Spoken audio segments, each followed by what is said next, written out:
Y en este caso, eso, pues Luna va a grabar. En todo caso, empezamos ahora esto con Almudena Sánchez Moya. Bienvenida, Almudena, si quieres hacer un gestillo para que te identifiquen por ahí. Vale. Bienvenida y pues eso, muchas gracias de nuevo. Nos encanta poder ponerte carita, nos encanta que puedas estar aquí hoy con nosotras y muy, muy agradecidas. Em, Almudena viene representando pues a la Fundación de los Comunes, que no sé si algunas la conocerán, pero bueno, en cualquier caso, esta fundación se define como un laboratorio de ideas que produce pensamiento crítico desde los movimientos sociales como herramienta de intervención política, ¿no? Son una red de grupos de investigación, edición, formación, espacios sociales y librerías que ponen recursos en común para impulsar la revolución democrática y la igualdad social. En concreto, Almudena llega desde el equipo de trabajo de Traficantes de Sueños, ella sí eso pues explicará ahora también, pues es un proyecto de producción y comunicación política que aspira a aportar contenidos y animar debates útiles, me encantó esa definición, para la acción colectiva transformadora, ¿no? Y que también es un proyecto de economía social, una entidad sin ánimo de lucro y sin jefe, implicada en el mercado social y en el desarrollo de otra economía, ¿no? Pues con ella y su ponencia Organizarse en la crisis del capital obsceno, todo un reto, deberé decir, que nos va a plantear ella, pues le voy a dejar. Ella sabe que tiene de 20 minutitos, nos va a compartir una presentación y tanto a ella como a Juan, Luna le va a ir avisando cuando le queden 10 minutillos y luego cuando te quede un minutito, Almudena, ¿vale? Para que vayas tranquila con los tiempos, ¿sí? Estupendo. Perfecto, genial. Pues muchísimas gracias, Nerea, Luna, Marcos, por la invitación, por intentar darnos este espacio para contaros un poco nuestro proyecto. Y bueno, también lo primero deciros que en realidad iba a venir otra persona, entonces yo me siento un poco aquí como contando lo que ya habíamos preparado, entonces igual alguna cosa se me escapa porque no es lo que yo habitualmente suelo contar, así que no dudéis también si queréis cortarme y preguntarme cualquier cosa o aclaración, pues lo vamos haciendo así sobre la marcha y luego en la parte de después. La presentación la estáis viendo, ¿verdad? Sí, vale. La vemos, Sí. Almudena. Fenomenal. Muchas gracias. Pues nada, como contaba Nerea, yo vengo de un proyecto que se llama Traficantes de Sueños, que es un proyecto político, un colectivo que trabajamos a través del libro, la propuesta de comunicación política, discurso crítico y demás. Y nos organizamos, entre otras muchas redes, aparte de la red de la economía, bueno, entre otras muchas redes de nuestro territorio y demás, nos organizamos en una específica que es la Fundación de los Comunes, que era un poco el espacio donde nos habían propuesto el hacer esta intervención. Este es un espacio que históricamente formamos parte de diversos colectivos que nos hemos ido también como mutando en el tiempo y nos servía como espacio de cooperación y también tenía un punto, como cosas que comentáis ahora, intentar incluso gestionar un bien común como era el patrimonio que entre los distintos movimientos sociales y colectivos, en nuestro caso de la autonomía, pues íbamos produciendo y tener un pequeño espacio organizativo. De hecho, surge un poco a raíz del intento de negociación de un centro social ocupado, que es la Invisible en Málaga, que le pedía una fundación y a partir de ahí, bueno, pues empezamos a formalizarla, una red que ya existía de tiempo atrás y intentar establecer algunos momentos pues de encuentro, de discusión, de generación de diálogos comunes, en fin. En este sentido, lo que os venía a contar hoy es un proceso que abrimos hace 2 años, que es una campaña que lo que intentaba discutir un poco sobre la coyuntura actual. Sentíamos que había un cierto cambio de época y queríamos intentar comprender con cierta profundidad qué es lo que estaba pasando y qué ocurría en nuestros territorios. Gran parte de las cosas que hemos ido trabajando están en un blog que se llama elfuturonoestaescrito.net y como veréis, bueno, desde los distintos nodos, lo que os voy a contar es un resumencillo de algunas de las ideas principales que hemos ido trabajando, pero todo esto súper desarrollado lo vais a tener en la web con las ponencias mucho más largas, también con las grabaciones, o sea, cualquier cosa podéis profundizar muchísimo desde ahí. Y además también veréis que no es un discurso uniforme, o sea, que compartimos, digamos, estas intenciones, estos discursos de base, incluso este espíritu crítico, ¿no? Y a partir de ahí, pues bueno, cada uno también contrarrestamos propuestas y formas de afrontarlo diferentes. Entonces, bueno, pues ahí también podéis tener acercamientos un poco distintos que son capaces de dialogar entre sí, pero que son diferentes. Y esta es lo que da título un poco también a lo que nos parecía que podía ser la propuesta de hoy, que es este reto de organizarse la crisis del capitaloceno. La primera cosa así rara es, ¿qué es esto del capitaloceno? ¿No? Entonces, bueno, igual estáis todas súper familiarizadas con las cosas que os voy a contar y, bueno, pues, pero bueno, para la gente que lo esté menos, pues como va a ser rápida, tampoco es mucho. Entonces, nada, bueno, contaros un poco que el término antropoceno, que seguro que también os suena muchísimo y que se divulgó en gran medida a partir de los 2000, venía a interpretar un poco que la crisis o los efectos, digamos, que dejan atrás la era anterior y su estabilidad, la era anterior del Holoceno, sería causa del antropos, de las personas, de la humanidad, ¿no? Entonces, de alguna manera, una primera interpretación política que intentaba reflejar qué era lo que estaba sucediendo, las transformaciones que se estaban sucediendo. Frente a, digamos, esta interpretación que, siendo política y teniendo, digamos, señalando a la acción de las personas en el ecosistema como las principales transformadoras o las principales responsables de esta transformación, pues de alguna manera hubo muchas otras personas que consideraban que eso, que consideraban que no es suficiente, que esa clasificación y que es relativamente homogénea a la hora de asignar responsabilidades, ¿no? Que no especifica qué personas, en qué sistema se está produciendo este reparto de responsabilidades. En este sentido, han aparecido también muchísimas definiciones para esta época transicional, la de capitalocenos, que es la que nosotras hemos escogido, que surge con Andreas Malm y luego desarrolla mucho Jackson Moore en uno de los libros que hemos publicado desde Traficantes, que es el capitalismo en la trama de la vida. Pero hay muchas otras, como el plantaloceno, el chusluceno, el tecnoceno, que intentan dar nombre a los procesos que están sucediendo, ¿no? Y poner especial hincapié en cuáles han sido los agentes que lo han desarrollado. Digamos, en nuestra interpretación, sería que el capitalismo es el responsable de la crisis de la crisis ambiental, entendiendo además de una manera como mucho más profunda, y eso es un poco lo que se intenta, digamos, profundizar, o con lo que Moore profundiza bastante en su libro, que tiene que ver con la propia idea de entender que el capitalismo funciona a partir de la naturaleza, ¿no? Que esa ecología mundo capitalista es la que estaría en crisis. Eso es importante porque lo que asigna son responsabilidades concretas a una forma situada de apropiación de la producción ecosistémica, es decir, de la producción social. Esto que quiere, o sea, la cita que os he puesto como al lado del relojillo, que a mí no me parece como muy precisa, pero sí creo que sirve para haceros una idea, porque es una forma un poco simplificada de entender la cuestión del capitalismo, pero bueno, asigna a unos determinados responsables, que en este caso dice como los máximos poderes como responsables del cambio. En realidad el capitalismo es una cosa mucho más compleja, pero sí podemos decir que responde a esta relación de poder en un momento situada y de una determinada forma, ¿no? Entonces, eso ya nos está hablando de cosas que de alguna manera comprenderlas significa empezar a poder transformarlas. En este sentido, la asignación como lógica, y siendo así como tan facilillo, es que lo ecológico es social y político, ¿no? Entonces, esto quiere decir que no hay una separación entre la crisis ecológica y la crisis del capitalismo.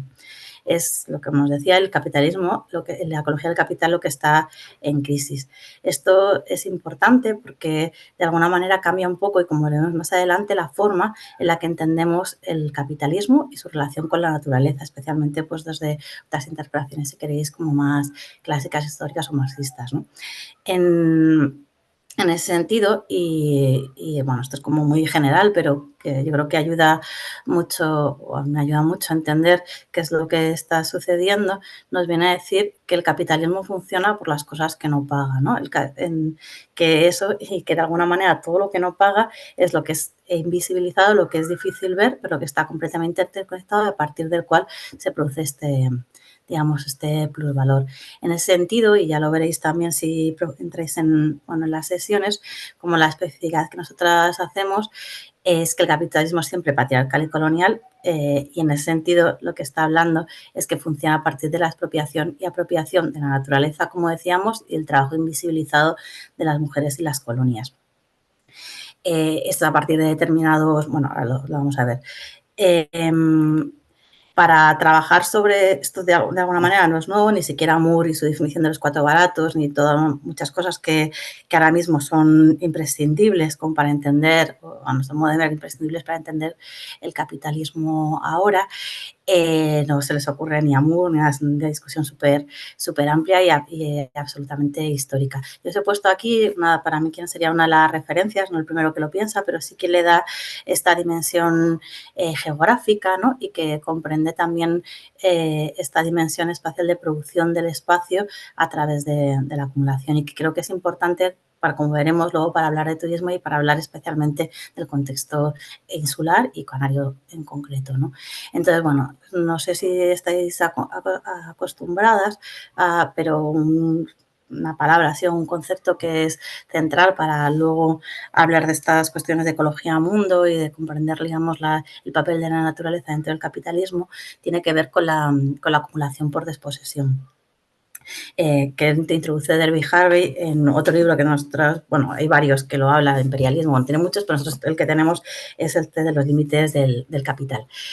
Y lo que trata, sobre todo, así como simplificando como varias ideas que creo que son importantes, la primera es que trata la idea de que trabajamos sobre una crisis de sobreacumulación, sois excedentes de capital y fuerza de trabajo, o sea, el capitalismo produce tanto que no es capaz de encontrar lugares donde siga siendo productivo y eso genera geografías a partir de la destrucción de las previas existentes.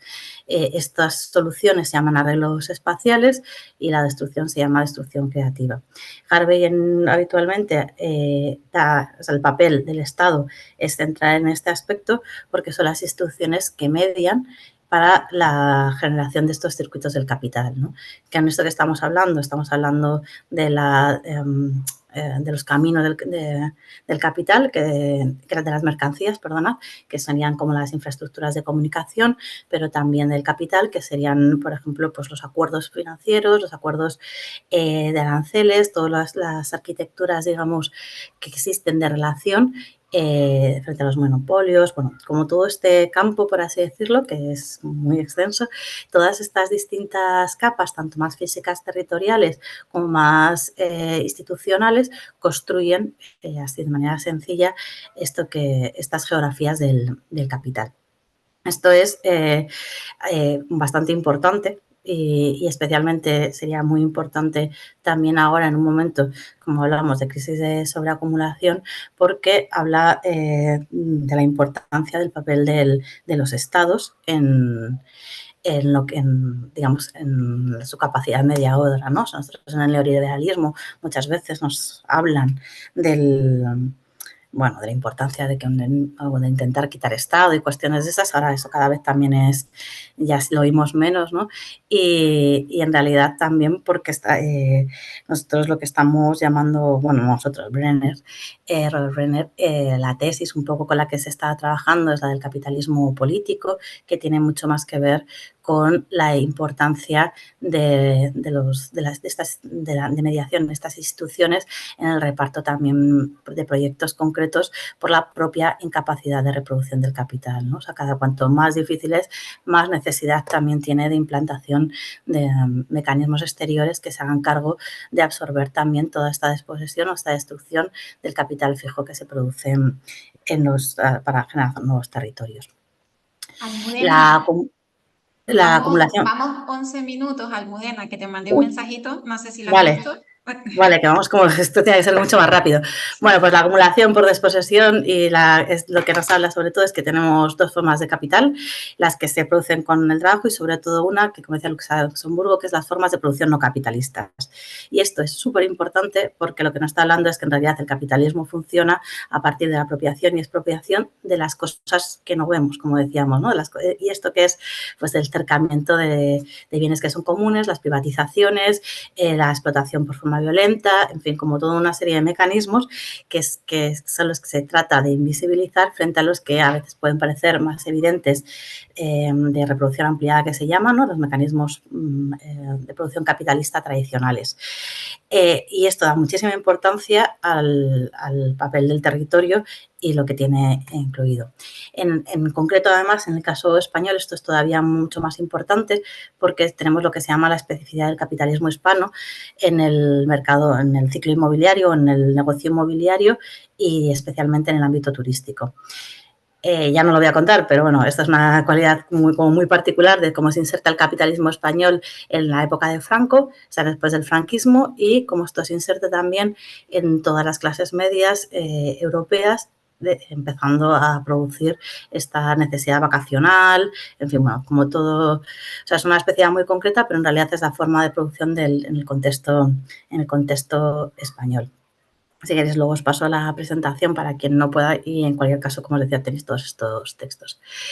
En este sentido, es central porque bueno, es fundamental comprender porque es imposible comprender el capitalismo español sin comprender el papel que juegan todas las constructoras, todas las generadoras de infraestructura, los grandes holdings hoteleros, en todas las dinámicas de producción de territorio y de producción en la costa del litoral, de producción en las ciudades, y prácticamente es el único arreglo con el que se está intentando mejorar la tasa de beneficio.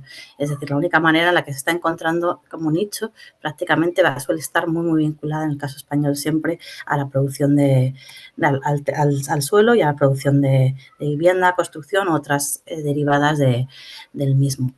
En este sentido, además, como hablábamos, el turismo especialmente es una forma de extracción de rentas que son comunes, es decir, de esas formas que no, del capitalismo que no paga, ¿no? Entonces, y que conllevan, por supuesto, un desarrollo absolutamente desigual porque quien se privilegia, quien se beneficia digamos, de estas expropiaciones son las determinadas personas que son capaces de extraer renta del alquiler de sus casas o de los distintos negocios que pueden estar derivados del mismo. Aquí se haya puesto como un poco la importancia, que seguro que conocéis, porque lo vivís constantemente, digamos, de la repercusión del turismo y cómo muchas veces no se tiene en cuenta o cuáles son los principales, digamos, vectores en los que influye, que tiene que ver con el cambio climático, con la pérdida de diversidad y con el estrés hídrico. Y, por supuesto, lo que tendría que ver también con el ámbito cultural, la fetichización o el uso de los espacios, el ámbito más colonial, ¿no? Incluso todo el aparato estético, ideológico, cultural que compone la forma en que tenemos ahora de entender el turismo. Y ya rapidísimamente, igual ya me he pasado de rápido, pero os había puesto otra lámina que tiene que ser, que ya en realidad no tenía como demasiado sentido comentar porque seguro que muchos habéis participado en las movilizaciones que ha habido recientemente y que en realidad nosotros en otro de los proyectos que estamos, que es Zona de Estrategia, hemos publicado un texto que tenéis abajo que se llama Canarias tiene un límite, radiografía y mirada del futuro, que a mi modo de ver resume muy bien todas estas cosas que he contado y las propuestas que os voy a leer después, que es al que os remitiría un poco si queréis profundizar más sobre esta cuestión. Y básicamente, a modo de 3 pinceladas, lo de Canarias tiene un límite, lo conocéis todo el rato y tiene que ver con las grandes tasas de población flotante, con las segundas residencias y tiene que ver también con el aumento de grandes tenedores y medios tenedores, pero también con lo que hemos llamado el rentismo popular, ¿no? con que cada vez haya más familias que reciben un aporte extra en sus economías a partir del arriendo o subarriendo de viviendas turísticas o de viviendas vinculadas también a esta producción. El aumento constante de los alquileres y tasas de desigualdad enormemente altas, ¿no? Entonces, bueno, aquí. Y nada, entonces las propuestas un poco que nosotros recogíamos o que recogían en este texto y que me parecían como un buen marco para intentar proponer o empezar a tratar este tipo de cuestiones y que recoge este texto que os comentaba, pues tienen que ver con 3 cuestiones básicamente, pero con una situación previa, ¿no? Por un lado, reconocer, ¿no?, la importancia de las enormes movilizaciones históricas, además, porque una enorme tradición en la lucha por el territorio en las islas y con grandísima formación.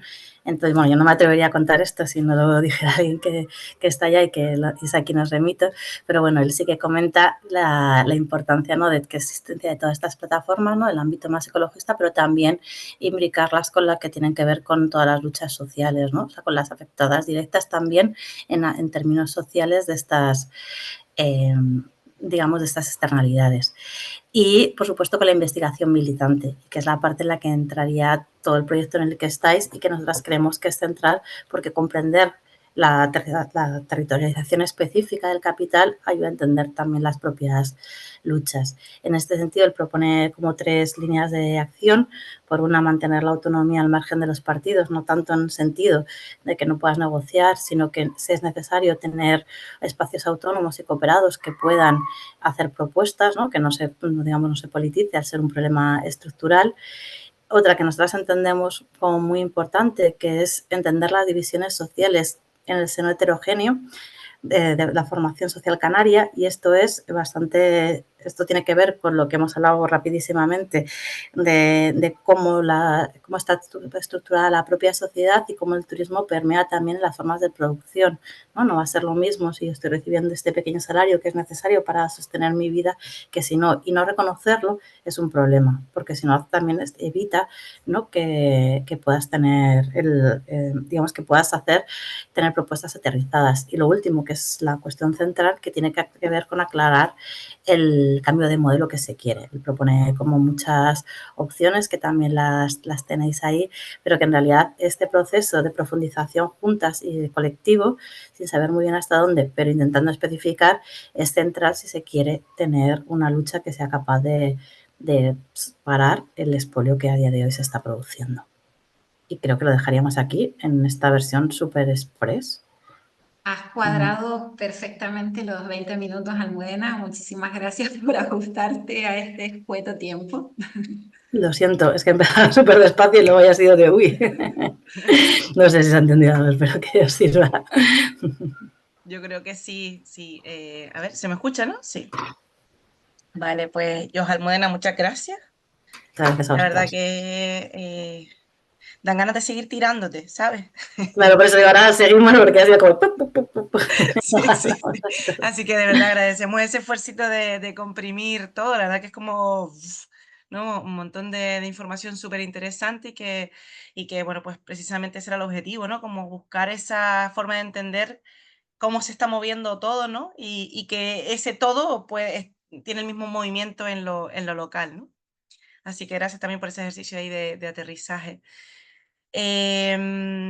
Vale, vamos a cerrar esta parte así con Almudena, pero creo que además ella misma ha introducido la parte de Canarias en la que va a ir entrando ahora el próximo ponente. Vamos a acercarnos a este territorio en el que muchas de las que estamos conectadas vivimos y habitamos. Y bueno, en este caso va a ser a través de Juan García Luján. Algunas la conocerán, otras será el primer día para conocerla también. Les voy a presentar a Juan. Él finalizó, bueno, no sé si Juan es un gestillo ahí o si quieres decir algo para que se te vea a ti por ahí, quítate el micro, o sea, ábrete el micro, por ahí para que se te Hola, ¿me vea. oyen? Sí, ¿Me por ahí oyen? todo bien. Vale. ¿Se me oye? Sí, Ah, sí, se te escucha bien. Bueno, pues eso, Juan finalizó pues, los estudios de periodismo en la Universidad del País Vasco en el 92 y en este caso desde entonces ha trabajado pues, como periodista en diferentes y muchos medios de comunicación de Canarias, ¿no? Como responsable de programas informativos en televisión, Televisión Canaria, Canal 6 Televisión, Canal 9 Televisión, en la radio, Onda Cero Las Palmas, Cadena Ser, Canarias Ahora Radio, columnista también en La Provincia, en la Tribuna de Canarias, Canarias Ahora y Tiempo de Canarias. Ha sido también analista de actualidad en Cadena Ser, Televisión Autonómica Canaria, Televisión Española en Canarias. Es también autor de 2 libros, de Un tiempo de un país, y también del otro libro, Espal, 25 años de ternura, ¿no? Un encuentro solidario que se realiza aquí por los pueblos de América Latina y África, aquí en vecindario, en Gran Canaria. En el ámbito académico, entre otras experiencias, pues ha sido profesor invitado en la Facultad de Periodismo en la Universidad de La Laguna, ha sido coordinador de curso de Periodismo y Libertad de Expresión en la Universidad de Verano de Maspalomas, perdón, en 2010, y ponente en el Congreso de Centros de Estudios Canaria América, celebrado en el Hunter College en Nueva York en 2014. Pues con todo eso, con todo eso a su espalda y con muchas otras más, y también como acompañante, y esto me permito decirlo porque lo conozco pues de la realidad sociopolítica, ambiental y cultural de Canarias, la ponencia para hoy él la titula como La gobernanza en Canarias, del colonialismo a la democracia delegada. Ahí va ese título, ¿no? Con ganitas también de escucharte, Juan, a ver qué nos traes, qué nos vas a compartir. Y lo mismo, tienes 20 minutitos, Luna te irá avisando cuando te queden 10, y ya después pues pasamos a lo de las dudas y las preguntas o cuestiones para aclarar. Juan, adelante, muchísimas gracias Bueno, por estar aquí hoy. bueno, pues gracias a ustedes, tanto a Luna como a Nere, como a Marcos, a Teira, por la invitación, y gracias sobre todo por el tema que nos trae hoy, por el planteamiento que han hecho, porque no es habitual pues en Canarias hablar del poder, de la gobernanza, de la participación. Bueno, últimamente sí se está hablando más de la participación, lo que no significa que haya mucha participación ciudadana, pero sí se habla más, sobre todo desde el ámbito institucional. Entonces es de agradecer que pues estos temas se planteen. Ay, voy a meter aquí lo de esta historia, ¿cómo se llama? Sí, El Power. comparte ahí la A presentación. ver, espera, a ver. Se ve ahí, ¿no? Vale. Mm, Eh, A ver, ¿Se ve o no? ¿O lo veo yo solo? No, compartir. lo ves solo, a ver. Tiene que ser compartir, acuérdate, y ahí ya, Mira que pues, hicimos un ¿verdad? ensayo, ¿eh? Compartir y luego la ventana de aplicación. Vale, esperen un segundo, disculpen, porque estaba yo en compartir donde está, me sale en rojo ahora, pero antes me sale distinto, no sé. Ah, sí, voy a Com- buscar aquí. Compartir y ventana de aplicación. Bienvenidos a Outlook, esto no me salía, era más fácil cuando lo hicimos. Aquí me No, sale eso no esto. es. No, Eso no es. perdonen un momento. A ver, No.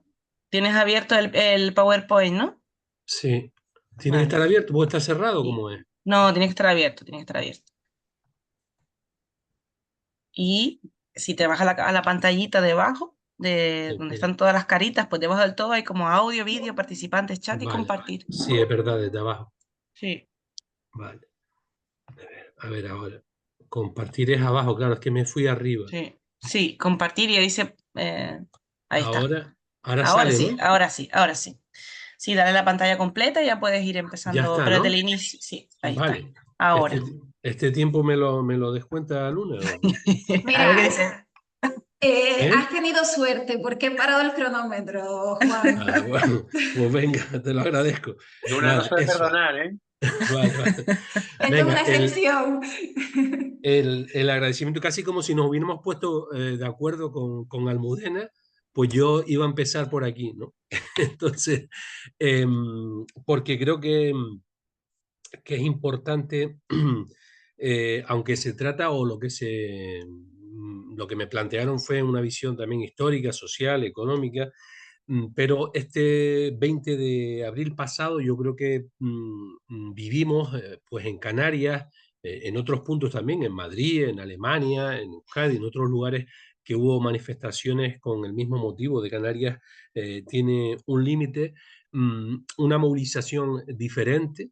Habitualmente, por lo menos en base a lo que uno conoce y ha seguido en los últimos 30 y pico años, por razones tanto como ciudadanos como profesionales, ha habido manifestaciones del movimiento ecologista, por un lado, luego ha habido manifestaciones de colectivos de solidaridad. En Canarias también tuvo cierta fuerza en su día en los 90 el movimiento por el 07, las manifestaciones sindicales de clase trabajadora, las movilizaciones por las reformas laborales y tal, las manifestaciones por gremios, digamos, de enseñantes, sanitarios, siempre han ido por separado, ¿no? Pero, y las manifestaciones ecologistas iban centradas fundamentalmente en críticas a las repercusiones del turismo desde hace 20 y pico años, en luchas históricas, en el caso de Gran Canaria en Meneguera, pues el Rincón en Tenerife, en Lanzarote Papagayo, en Fuerteventura Cotillo, hablando un poco de memoria. Pero en este 20 de abril se juntó, escuchando el manifiesto allí en la Plaza del Pilar, en el caso de Gran Canaria, se juntaban reivindicaciones con la defensa del territorio, del medio ambiente, con las reivindicaciones de la clase trabajadora dentro del mismo sector turístico. Estaba el movimiento de las Kellys, manifestaciones incluso de pequeños propietarios que están vinculados al turismo, como es el tema del alquiler vacacional. Yo creo que por primera vez una especie de convergencia muy interesante en ese 20 de abril, y creo que me parecía importante empezar por ahí, eh, que es como empezar por el final y ahora ir a recopilar un poco cómo hemos llegado hasta aquí, ¿no? Si nos vamos al Estatuto de Autonomía de Canarias, eh, se nos define a Canarias, al territorio, como un archipiélago atlántico, que tiene una identidad cultural, geográfica, histórica, ¿no? Y esa es la definición que se hace. Y si ya en el artículo 3, como parte de esa definición y de los derechos está Canarias, el título del artículo dice mucho: lejanía, insularidad y ultraperiferia, como son características que debe de tenerse en cuenta para definir a Canarias, que tienen que tener todas las instituciones a la hora de hacer las políticas. Pero claro, resulta que estamos lejos, incluso reivindicamos que somos un territorio ultraperiférico. Y uno se pregunta, ¿estamos lejos de quién? Quiero decir, nosotros, la ciudadanía canaria, cuando haces tu estatuto, estás aquí. Quiero decir, lejos estarán otros. ¿Por qué estamos lejos, no? Si es para reivindicar ante Bruselas, Bruselas será quien está lejos, ¿no? O ante Madrid, Madrid será quien está lejos. Nosotros estamos aquí. Cuando el de Bruselas coja el avión y se planta aquí, estará aquí, ¿no? Entonces, esto de que somos ultraperiféricos es un poco, yo creo que una contaminación sin duda de 500 años de colonialismo, ¿no? Y significa de alguna forma un desconocimiento por parte de políticos y políticas, y políticos, sobre todo hombres y abogados, que redactaron el Estatuto de Autonomía de Canarias, tanto en 1983, el original, como la última versión en el año 2018, que sigue con esa visión, ¿no? De alguna forma se desconocía a toda esta gente las teorías del pensamiento decolonial, que son teorías críticas con el eurocentrismo, ¿no? Porque eso de decir que estamos en la ultraperiferia es como decir que Europa es el centro y nosotros que estamos ahí en una esquina derecha de África, aunque es verdad que a mí por mi edad también me tocó en el colegio, encima nos llegaron a poner en el mapa dentro del mar Mediterráneo, al lado de Baleares, para que no se nos viera tan pegados a África, ¿no? Y se escondía un poco a la hora de pintar Canarias la parte de África, y parecíamos que éramos una cosita ahí que se separó un poquito de la península ibérica, ¿no? Así es como hemos vivido la educación en un pueblo, en un país que nace de una situación de conflicto, como es la colonización, de violencia, pero que a la vez, sin ni siquiera terminar la colonización, sin ni siquiera de estar conquistadas todas las islas, ya había pactos de las élites, ¿no? un pacto que a mí me parece fundamental, que se llamó la Carta de Calatayud, o el Pacto de Calatayud de 1481, sale en distintos documentos históricos. El cronista de la conquista de Canarias, Abreu Galindo, lo recoge y habla de cuando el Nesor Semidán, que era el Guanarteme, el rey de Gáldar, de uno de los, del reino norte de la isla de Gran Canaria, que tenía la población bereber, tenía dos reinos, es apresado y lo llevan en un barco, lo llevan hasta el puerto de Las Palmas. Cuenta, bueno, el caso de Abreu Galindo en su historia de la conquista de las Islas Canarias, cuenta que lo apresaron a gaeta, lo llevaron al puerto del Real de Las Palmas y de allí lo llevaron a las Cortes a Calatayud, donde estaba Fernando, el rey de Aragón, uno de los reyes católicos, y allí se convierte al cristianismo y se compromete de alguna forma a asumir la nueva civilización cristiana y a asumir la conquista. Esto le va a beneficiar con ese pacto a él, porque forma parte de los que se benefician también del reparto de las tierras, ¿no? Y digamos que es el primer pacto que se hace con Madrid, un pacto colonial en el que ya Abreu Galindo habla que los reyes se comprometían a mantener un fuero específico para las Islas Canarias, ¿no? Esto va a ir marcando a la historia de Canarias, y hay autores como el caso de Manuel Alemán, cuando escribió el libro Psicología del hombre canario, hablaba de el nacimiento del pueblo, de la sociedad canaria con el conflicto que suponía la violencia, y hablaba de la expropiación geográfica, de cómo de repente la población se ve desplazada, se ve que los que vienen de fuera reparten las tierras, reparten las aguas, y se convierten de repente pues en una clase subalterna, y donde la escala de clases sociales evidentemente empezaba por los dirigentes de ese proceso colonial, la nobleza señorial. El campesinado estaba en la parte baja junto a los esclavos, porque la esclavitud también, el tema de el coger durante todo el proceso de colonización, se da por un lado una colonización encargada por los reyes, lo que llamaron las islas de Realengo, las islas de Gran Canaria, Tenerife y La Palma, encargada por los reyes católicos, y luego está las islas de señorío, que son las que de forma particular, como una empresa particular, hacen una serie de señores de navegantes que se montan su propio ejército, pero que luego necesitan a esclavos. Esto es un cuadro de la entrega de una niña esclava a Pedro de Vera, que está en el Parlamento de Canarias, ¿no?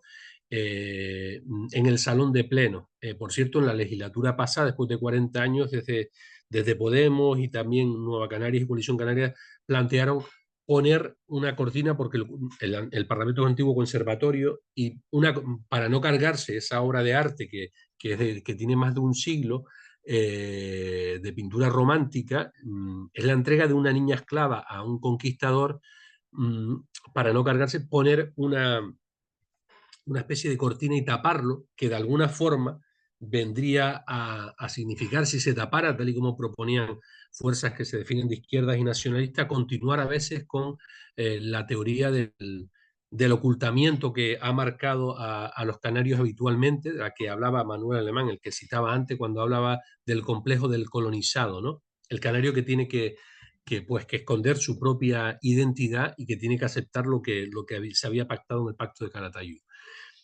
Se ha escrito mucho sobre el tema de esclavos, pero lo interesante es ver cómo la esclavitud sirve, la venta de esclavos canarios en el mercado de Sevilla, de Valencia, en Venecia, en otros mercados europeos, sirve para los señores que han hecho la conquista pagar los gastos de esa conquista, ¿no? Y comienza ya, digamos, el modelo colonial, eso que se ha analizado pues ya también en el caso de Latinoamérica, como la economía extractivista, un modo de apropiación. Almudena habló antes un poco de eso, ¿no? Y hay algunos autores, como uno de este libro, del cuestionamiento al modelo extractivista local desde el sur, un libro publicado en Chile, Capitalismo, Territorios y Resistencia, en el que hablan de cómo se extraen los recursos locales para la exportación global, siempre de una forma en formato de monopolio, ¿no? En ese libro, por cierto, se habla de la importancia del papel de la lengua. Se intenta llamar industria a lo que no es industria, porque no se fabrica nada. Son productos agrícolas, el azúcar, el plátano, el tomate. Y a mí me recordó un poco cuando cuentan eso, la importancia del lenguaje, en el caso de esa movilización del 20A, como uno de los lemas repetidos en los carteles era: no vivimos del turismo, el turismo vive de nosotros, ¿no? Eso, lo del cuestionamiento del modelo extractivista está en el libro ese que pueden ver ahí. Y a partir de ahí empiezan todos los monocultivos que han ido marcando la economía canaria, siempre decididos desde el exterior, que responden pues a la demanda y a lo que beneficia a quienes lo compran, que fundamentalmente es Europa en general, en el caso de Canarias, aunque también sobre todo el Reino de España y Gran Bretaña son con quienes hemos tenido más relaciones económicas. Y vamos ya Luna por la mitad, ¿no? Juan, justo te iba a avisar. Vale, bien. Y luego, otro punto que yo quería aquí apuntar, el tema de cómo la emigración canaria, hoy que se habla también de la migración como uno de los problemas de los que llevan, cómo el canario también no solo fue esclavizado, sino que también fue obligado a emigrar por una cédula real para obtener libertades comerciales, para mantener una serie de libertades y comerciar directamente Canarias con Latinoamérica, con las colonias americanas, sin pasar por el mercado de Sevilla. Se publicó esa real cédula que obligaba a que debían enviarse 5 familias canarias de 5 miembros como mínimo por cada 100 toneladas que se exportasen desde las islas hasta Latinoamérica.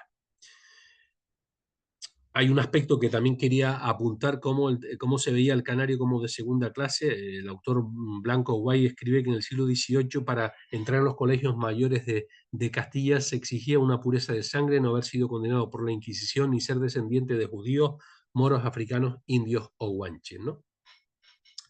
Todo esto, por cierto, cuando sale empiezan las independencias de las colonias americanas en el siglo XIX, en la primera mitad, México, Argentina, de los países más al sur, Colombia, hay una preocupación porque si en Canarias hubiera una imitación, ¿no? Y sale la ley de puertos francos para mantener esas libertades comerciales desde Canarias, para contentar a la burguesía, una especie de renovación del pacto de Calatayud, pero en medio, en estos procesos históricos, en el siglo XIX, la burguesía canaria, cuando se construyen los grandes puertos capitalinos en Santa Cruz de Tenerife y el puerto de Las Palmas, empieza a rivalizar el llamado pleito insular, y aparece a principios del siglo XX Manuel Velázquez Cabrera, que plantea que, oye, que existen otras islas que no son las capitalinas. Hizo un escrito, el plebiscito, en el que planteaba la importancia de la población de las islas de Fuerteventura, Lanzarote, La Gomera y El Hierro, y pedía que también tuviesen representación en el Congreso de los Diputados. Se habló así del problema canario y lo planteaba Velázquez Cabrera, diciendo que todo no se puede centralizar con las islas capitalinas, ¿no? Voy a ir pasando esto un poco más rápido. Nace es importante, el nacionalismo canario nace en el exterior, a la sombra, digamos, de los procesos de independencia, en concreto de Cuba. Está el papel de Secundino Delgado, que funda, coincidiendo con la guerra de independencia de Cuba, junto a José Guerra, el periódico El Guanche, con postulados que Secundino tiene raíces obreristas, de la Asociación Obrera Canaria y anarquista, y plantean el derecho de Canarias a elegir su propio destino. Y hay una segunda parte, que ya no es de Secundino, que es de José Cabrera, con la fundación del Partido Nacionalista Canario, coincidiendo con la dictadura de Primo de Rivera, que también se produce en la isla en Venezuela, perdón, en este caso. Y vamos ya al siglo XX, donde de los monocultivos agrícolas será sobre todo en la segunda mitad del siglo XX el monocultivo del turismo, aunque se mantienen los monocultivos del plátano y del tomate de exportación. Aquí cito a Larisa Pérez Flores, que lleva muchos años trabajando desde el discurso decolonial, la historia de Canarias, el silenciamiento de la historia, la revisión de la historia, y dice Larissa en un artículo reciente en la revista Pícara Magazine que el turismo sería tan solo la expresión más reciente de un modelo históricamente basado en la explotación intensiva cuerpo-territorio. Primero estaba la explotación de los cuerpos canarios esclavizados que les contaba antes, después la explotación del cuerpo tierra forzado por la agricultura intensiva para la exportación, y después la explotación del cuerpo tierra abocado a los servicios en el contexto del turismo, plantea Larissa.